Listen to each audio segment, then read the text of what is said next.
قافلہ آزاد ہو رہا ہے۔ میں غور کرتا تھا مولانا کہ چہلم کی مجلس میں اتنا گریہ کیوں ہوتا ہے؟ جہاں بھی میں نے دنیا میں مجلس پڑھی ہے نا چہلم کی، کوئی 10 سال بعد کراچی کا چہلم پڑھ رہا ہوں، میں نے عجیب رنگ دیکھا ہے چہلم کے مجلس میں۔ لوگ آمادہ ہوتے ہیں، ایک جملے پر آنکھوں کی آنسوؤں کی لڑیاں بہنے لگتی ہیں، مضطرب ہونے لگتے ہیں۔ بہت سی باتیں کی جا سکتی ہیں، مگر میرے دل کی بات یہ ہے کہ یہ وہ دن ہے جس دن زینب خوب روئی ہے۔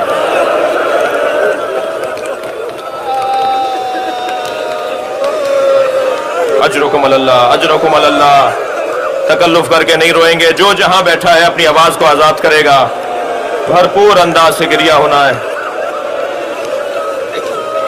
چہلم زینب کے گریے کا دن ہے، اس لیے کہ جب بی بی روتی تھی نا تو تازیانہ آتا تھا، یا بی بی اس لیے نہیں روتی تھی کہ اگر زینب روئیں گی تو ام رباب کے لیے کون سہارا بنے گا، اگر زینب روئیں گی تو بی بی ام لیلہ کے لیے کون سہارا بنے گا۔ اور رونے والوں ایک جملہ سن کے ذرا دل پر لے جانا، ایک رونے والی تو زندہ ہی نہیں رہی۔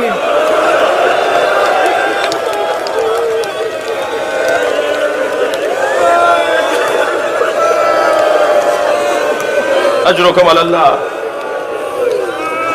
امام سجاد سے یزید نے کہا ہم آپ کو آزاد کرتے ہیں، جائیے اپنے وطن واپس چلے جائیے۔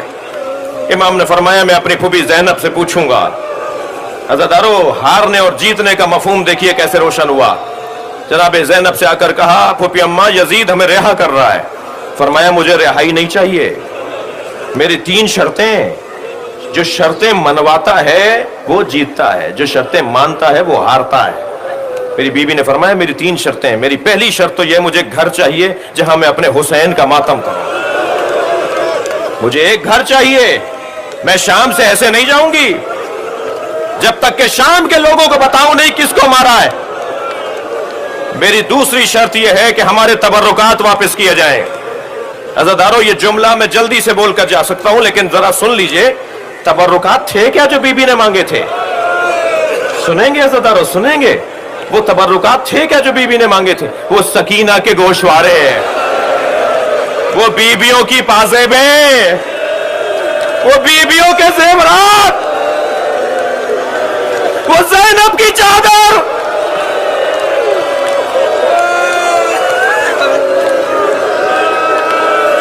بڑا سخت مرحلہ ہے جب یہ قافلہ مدینے پہنچا نا، اور جناب بشیر نے جا کر مدینے میں سنائی کہ حسین کا لٹا ہوا قافلہ آ گیا ہے، تو سارا مدینہ شہر سے باہر گیا جہاں امام سجاد نے خیمہ لگایا تھا۔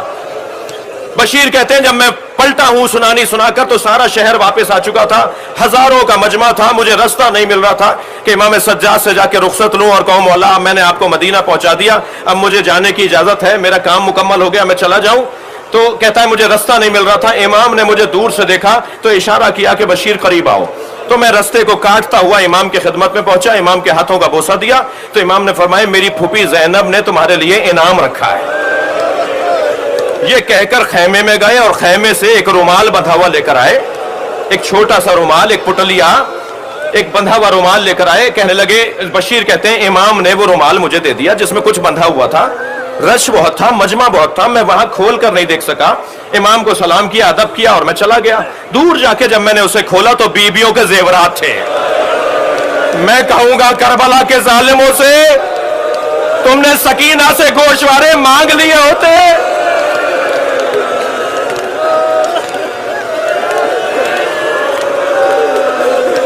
دوسرا مطالبہ ہمارے تبرکات واپس کیے جائیں۔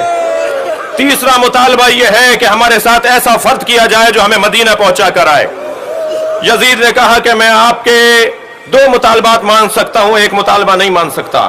بشیر کا باپ بھی آپ کا شیعہ تھا اور بشیر بھی آپ کا چاہنے والا ہے، میں اسے آپ کے ہمراہ کروں گا، رستوں سے آشنا مدینہ پہنچائے گا، اور ایک گھر بھی آپ کو دیتا ہوں جہاں آپ عزاداری کریں اور حسین کا ماتم کریں۔ مگر تبرکات تو کوئی لوٹ کر کہیں لے گیا، مہر غربت اہل بیت کوئی تبرکات لوٹ کے کہیں لے گیا، میں آپ کو اس کے پیسے دینے کو تیار ہوں۔ امام بیٹھے تھے، کھڑے ہو گئے، امام نے فرمایا تیرے پاس وہ پیسے کہاں ہیں جو زینب کی چادر کے بدلے میں دے سکتے؟